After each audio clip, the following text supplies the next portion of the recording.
ഇന്ന് നമ്മൾ എക്സ്പ്ലെയിൻ ചെയ്യാൻ പോകുന്നത് ഡീമൺ സ്ലെയർ എന്ന് പറഞ്ഞാൽ ജാപ്പനീസ് ആനിമി സീരീസിന്റെ സീസൺ 1 അതിലെ 7th എപ്പിസോഡാണ്. കഴിഞ്ഞ ദിവസം നിങ്ങൾക്ക് എല്ലാവർക്കും അറിയുന്നതുപോലെ തന്നെ നമ്മുടെ നിസ്കോയും താൻജിറോയും കൂടെ കുറേ ശ്രമങ്ങൾ നടത്തി നമ്മുടെ വാട്ടർ ഡയമെൻഷനിൽ നിന്ന് വന്ന ഡീമൺസിനെ കൊല്ലാൻ വേണ്ടി. അവിടെ വെച്ചായിരുന്നു കഴിഞ്ഞ എപ്പിസോഡ് നിർത്തിയിരുന്നത്.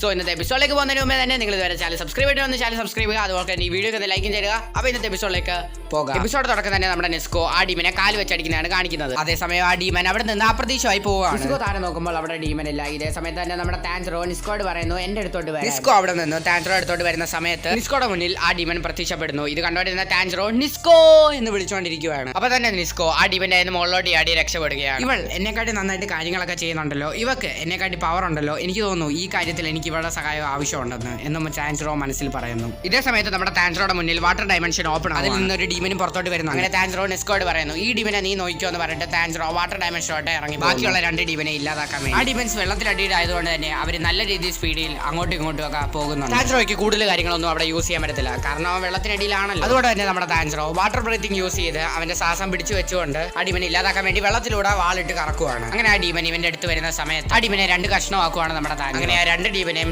താൻജിറോ അങ്ങ് ഇല്ലാതാക്കും. ഇതേ സമയം തന്നെ നമ്മുടെ താൻജിറോ ആ ഡീമൻസിന്റെ കയ്യിലുണ്ടായിരുന്ന അവർ കൊന്ന എല്ലാ പെൺകുട്ടികളുടെ ഓരോരോ ഓർണമെന്റ്സ് അവർ എടുത്തു വെക്കുമായിരുന്നു. ആ സാധനം എല്ലാം എടുത്തുകൊണ്ട് മേളിലോട്ട് വരുവാണ് നമ്മുടെ താൻ. ഇതേ സമയം തന്നെ നമ്മുടെ നിസ്കോ ഭയങ്കര സീനായിട്ടുള്ള ഫൈറ്റ് നടത്തിക്കൊണ്ടിരിക്കുകയാണ്. കൂടെ ഫൈറ്റ് ചെയ്യുന്ന ഡീമൻ ചിന്തിച്ചിരിക്കുകയാണ് ഇവക്ക് എങ്ങനെ ഇത്രയും പവർ കിട്ടിയേ, ഇവിടെ പവറൊന്നും എനിക്ക് പിടിച്ചിരിക്കാൻ പറ്റുന്നില്ലല്ലോ എന്ന് വിചാരിച്ച് ചിന്തിച്ചിരിക്കുകയാണ് ആ ഡീമൻ. ഇതേ സമയം നിസ്കോയുടെ തലയിൽ ഒരു പെട്ടെന്നൊരു അടി കിട്ടുവാണ്, അത് ഡീമന്റെ കയ്യിൽ. ഇതേ സമയം ആ ഡീമൻ അത് മുതലെടുത്ത് നിസ്കോയെ വാരിക്കോരി അടിക്കുന്ന സമയത്ത് തന്നെ നമ്മുടെ നിസ്കോ തളർന്നിട്ടുണ്ടായിരുന്നു. അതേസമയം തന്നെ നമ്മുടെ താൻജിറോ വാട്ടർ ഡയമെൻഷനിൽ നിന്ന് ചാടി വരുവാ. തലേന്ന് ആ ഡീമന്റെ 2 കൈയും താൻജിറോ അങ്ങ് വെട്ടുവാണ്. ഇതേ സമയം തന്നെ നമ്മുടെ താൻജിറോ ആ ഡീമനോട് പറയുവാണ് നിന്റെ കൂടെ ഉള്ള 2 പേരെ ഞാൻ കൊന്നു എന്ന്. ആ ഡീമൻ ആകെ ഒന്ന് ഇല്ലാതായി പോകും. താൻജിറോ ആ ഡീമനോട് ചോദിക്കാണ് നീ ഇത്ര നാളായിട്ടും എത്ര പേരെ കൊന്നിട്ടുണ്ട്, അവരെയൊക്കെ നീ എന്തിനാ കൊന്നതെന്ന് ചോദിക്കും. ഇത് കേട്ട് ഡീമൻ പറയുന്നു ഞാൻ ഒരുപാട് പേരെ കൊന്നിട്ടുണ്ട്, അതിൽ മെയിനായിട്ട് ഞാൻ സ്ത്രീകളെയാണ് കൊല്ലുന്നത്, അവരുടെ മാംസത്തിന് നല്ല രസമാണ്. ഇത് കേട്ട് താൻജിറോ അവന്റെ വായങ്ങ് കട്ട് ചെയ്യുവാണ്. താൻജിറോ ഡീമനോട് പറയാണ് ഞാൻ ചോദിക്കുന്ന ചോദ്യത്തിനൊക്കെ നീ മര്യാദയ്ക്ക് ഉത്തരം പറഞ്ഞോണം, അല്ലെ ഞാൻ നിന്നെ കൊല്ലുവെന്ന്. ആ ഡീമനോട് താൻജിറോ ചോദിക്കുകയാണ് മൂസാൻ കിബിക്സുബി ആരാണെന്ന്. ഇത് കേട്ട് ഡീമൻ അങ്ങ് ഞെട്ടുക. മൂസാൻ കിബിക്സുബി അവനെ എങ്ങനെ നിനക്കറിയാം എന്ന് ആ ഡീമൻ മനസ്സിൽ ചിന്തിക്കുവാണ്. മൂസാൻ കിബിക്സുജി അവനെ കുറിച്ച് പുറത്തൊന്നും പറയില്ലെന്ന്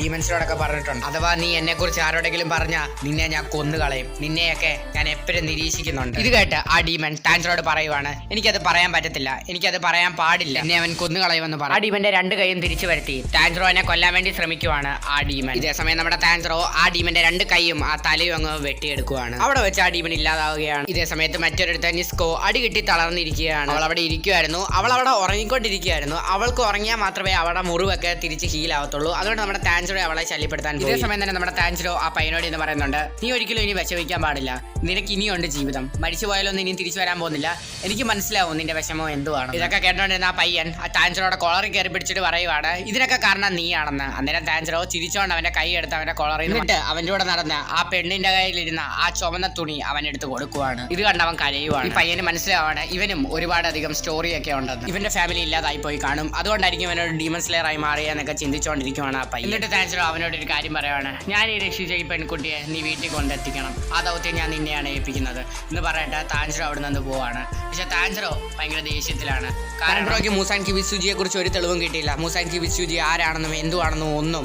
അതുകൊണ്ട് താൻജിറോ പറയുവാണ് ഞാൻ ഇവിടെ വെറുതെ ആണല്ലോ വന്നതെന്ന്. ഈ പറഞ്ഞുകൊണ്ടിരിക്കുന്ന സമയത്താണ് താൻജിറോയുടെ കാക്കി അങ്ങോട്ട് വരുന്നത്. താൻജിറോ കമാഡോ നിങ്ങൾക്ക് തന്ന ആദ്യത്തെ അസൈൻമെന്റ് നിങ്ങൾ വളരെ നന്നായിട്ട് തന്നെ പൂർത്തിയാക്കിയിട്ടുണ്ട്, അതുകൊണ്ട് തന്നെ നിങ്ങൾക്ക് 2ാമത്തെ അസൈൻമെന്റ് തരാൻ പോവുകയാണ്. ഇത് കേട്ട് താൻജിറോ ഇതെന്ത് പരിപാടി, തിരുമം പണി വരാൻ ഞാൻ എന്തോ കുപ്പിന്ന് വന്ന ഭൂതവോ എന്ന് വിചാരിച്ചിരിക്കുകയാണ് നമ്മുടെ താൻജിറോ. ഇതൊന്ന് മിണ്ടായിരിക്കോ കാക്കയെന്ന് പറഞ്ഞിട്ട് ആ കാക്കയെ തട്ടി പറഞ്ഞു വിടുകയും ചെയ്യുന്നുണ്ട് നമ്മുടെ താൻജിറോ. അങ്ങനെ താൻജിറോയും കാക്കയും കൂടെ അവിടെ അടി കൂടിക്കൊണ്ടിരിക്കുകയാണ്. അങ്ങനെ താൻജിറോ 2nd അസൈൻമെന്റിന് വേണ്ടി സിറ്റിയിലേക്ക് വന്നിരിക്കുകയാണ്. സിറ്റിയിലേക്ക് വന്ന സമയത്ത് അവിടെ രാത്രിയൊക്കെ ആയിട്ടുണ്ടായിരുന്നു, പക്ഷെ അവിടെ മൊത്തം വെളിച്ചമാണ്. ഇവിടെ എന്താ സംഭവിക്കുന്നതെന്ന് കിളി പോയിരിക്കുകയാണ് നമ്മുടെ താൻജിറോ. പിന്നെ താൻജിറോ അവിടെ എവിടെയെങ്കിലും ഇരുട്ടായിട്ടുള്ള സ്ഥലം കിട്ടുമോ എന്ന് അന്വേഷിച്ചുകൊണ്ടിരിക്കുകയാണ്. ഇതേ സമയത്ത് തന്നെ അവിടെ ഒരുപാട് ആൾക്കാരും ഉണ്ട്. നമ്മുടെ നിസ്കോ ആണെങ്കിൽ ഉറങ്ങിക്കൊണ്ടേ ഇരിക്കുകയാണ്. താൻജിറോ നിസ്കോയുടെ കൈയും പിടിച്ച് അങ്ങോട്ടും ഇങ്ങോട്ടും ഒക്കെ ഓടിക്കൊണ്ടിരിക്കുകയാണ്. അങ്ങനെ സിറ്റിയിൽ നിന്ന് കുറച്ച് മാറി ഒരു ചെറിയ കട കാണുവാണ്. താൻജിറോ ഇവിടെ നിന്ന് ആളോട് ചോദിക്കുവാണ് ഇവിടെ നിന്ന് എന്തെങ്കിലും കഴിക്കാൻ കിട്ടുമെന്ന്. അന്നേരം ആള് കഴിക്കാനുള്ള സാധനം അവർക്ക് കൊടുക്കും. അങ്ങനെ താൻജിറോ വളരെ സമാധാനത്തോടെ ആ ഫുഡ് കഴിച്ചുകൊണ്ടിരിക്കുന്ന സമയത്താണ് അന്നേരമാണ് താൻജിറോയ്ക്ക് ഒരു സ്മെല്ല് വരുന്നത്. ഈ സ്മെല്ല് കണ്ട് താൻജിറോ ഒന്ന് ഞെട്ടി, കയ്യിലുണ്ടായിരുന്ന പാത്രം എല്ലാം തറയെ വീണു. ഇവിടെ എന്താണ് സംഭവിക്കുന്നത്, ഈ സ്മെല്ല് എനിക്ക് ഇതിനു മുമ്പ് കിട്ടിയിട്ടുണ്ടല്ലോ എന്ന് പറഞ്ഞ താൻജിറോ ആ സ്മെല്ല് ഫോളോ ചെയ്ത് താൻജിറോയ്ക്ക് മനസ്സിലാവുന്നു അത് മൂസാൻ കിബിസുജിയുടെ സ്മെല്ലാണ്. താൻജിറോ നിസ്കോനെ ആ പെട്ടി അവിടെ വെച്ചിട്ട് ആ സ്മെല്ലിന്റെ പുറകെ പോകും. താൻജിറോ ആ സ്മെല്ലിനെ ഫോളോ ചെയ്ത് പോവാണ്. അന്നേരമാണ് ഒരാളെ കാണുന്നത്. അത് കണ്ടപ്പോൾ തന്നെ താൻജിറോയ്ക്ക് മനസ്സിലായി ഇവനാണ് മൂസാൻ കിബിക്സുബി. അവനൊരു ഡീമൻ. ടാൻജറോയുടെ വാളെടുത്ത് വീശാൻ നിൽക്കുന്ന സമയത്ത് ഡാഡി എന്ന് പറഞ്ഞ് അയാളുടെ കയ്യിലിരുന്ന കുട്ടി സംസാരിക്കും. ടാൻജറോ ഇത് കണ്ടൊക്കെ ഞെട്ടിപ്പോയി. കാരണം അതൊരു ഡീമനാണ്, അവന്റെ കൂടെ ഒരു മനുഷ്യക്കുട്ടി. എന്നാൽ മൂസാൻ കിബിക്സുജിക്ക് മനുഷ്യരെ ഇഷ്ടമല്ലല്ലോ. ഇതേ സമയമാണ് മൂസാൻ കിബിക്സുജിയുടെ ഭാര്യ അങ്ങോട്ട് വരുന്നത്. ടാൻജറോ ഇതൊക്കെ കണ്ടിട്ട് ഞെട്ടി നിൽക്കുക. ഇതേ സമയം മൂസാൻ കിബിക്സുജിയുടെ ഭാര്യ മൂസാനോട് ചോദിക്കുവാണ്, ഈ കൊച്ചു പയ്യനാണ്? മൂസാൻ കിബിക്സുജി അറിയുക, എനിക്കിവരെ അറിയത്തില്ല, എനിക്ക് തോന്നി ഇവരെ ആള് മാറിയതായിരിക്കും. ടാൻജറോ മനസ്സിൽ ചിന്തിക്കുവാണ്, ഇവനൊരു ഡീമനാണ്, പക്ഷെ ഇവനൊരു ഭാര്യ മകളും ഉണ്ട്, അത് മനുഷ്യരായിട്ടുള്ള. ഇവിടെ എന്താണ് സംഭവിക്കുന്നത് ചിന്തിച്ചിരിക്കുവാണ് നമ്മുടെ ടാൻജറോ. മൂസാൻ കിബിക്സുജിക്ക് മനസ്സിലാവാണ് ഇവനൊരു ഡീമൻ സ്ലെയർ ആണ്. ഇവിടെ എന്നിട്ട് എങ്ങനെങ്കിലും പോയേ പറ്റുള്ളൂ മൂസാൻ കിബിക്സുജി ആലോചിക്കുവാണ്. ഇതേ സമയം തന്നെ അതുവഴി പോയ ഒരാളെ മൂസാന്റെ കൈ വെച്ചിട്ട് അങ്ങ് മാന്തു. ഇത് നമ്മുടെ ടാൻജറോ കാണും. പക്ഷെ ടാൻജറോയ്ക്ക് എന്തോ ചെയ്യേണ്ടിയെന്ന് അറിയത്തില്ല. ചെറിയ മുറിവിൽ നിന്ന് തന്നെ അയാൾ ഒരു വലിയ ഡീമനായി മാറുകയാണ്. ഇത് കണ്ട് ടാൻജറോയ്ക്ക് വിശ്വസിക്കാൻ പറ്റുന്നില്ല. ചെറിയ മുറിവിൽ തന്നെ ഇത്രയും വലിയ ഡീമനെ ഉണ്ടാക്കാൻ പറ്റുമായിരുന്നെങ്കിൽ ഇവൻ ഭയങ്കര പവർഫുൾ ആണെന്ന് ടാൻജറോയ്ക്ക് മനസ്സിലാവും. അതേസമയം ആ ഡീമനായിട്ടുള്ള ആൾ അയാളുടെ ഭാര്യയെ തന്നെ അങ്ങ് കടിക്കുവാണ്. ഇത് കണ്ട് ടാൻജറോ പറയട്ടെ, ഹേ അങ്ങനെ ചെയ്യരുതേ എന്ന് പറഞ്ഞുകൊണ്ടിരിക്കുന്ന സമയത്ത് നമ്മുടെ മൂസാൻ കിബിക്സുബി ടാൻജറോയെ തുറച്ചു നോക്കുകയാണ്. അവിടെ വെച്ച് ഡീമൺ സ്ലെയർ എന്ന് പറഞ്ഞ ജാപ്പനീസ് ആനിമി TV സീരീസിന്റെ സീസൺ 1 അതിലെ 7ാമത്തെ എപ്പിസോഡ് തീരുന്നു. സോ ഇന്നത്തെ ദിവസം കുറേ പ്രശ്നങ്ങളുണ്ട്. അതിനുള്ള കാരണം തന്നെ എനിക്ക് നല്ല രീതിയിൽ പനിയൊക്കെ ഉണ്ട്. സോ അടുത്ത ദിവസം അതൊക്കെ ഫിക്സ് ചെയ്യാം. സോ ഇന്നത്തെ വീഡിയോ കണ്ടിട്ട് ചാനൽ സബ്സ്ക്രൈബ് ചെയ്യാതെ ഈ വീഡിയോക്ക് ലൈക്ക് ചെയ്യുക. സോ അടുത്ത ദിവസം അടുത്തൊരു വീഡിയോ ആയിട്ട് വരാം. ബൈ.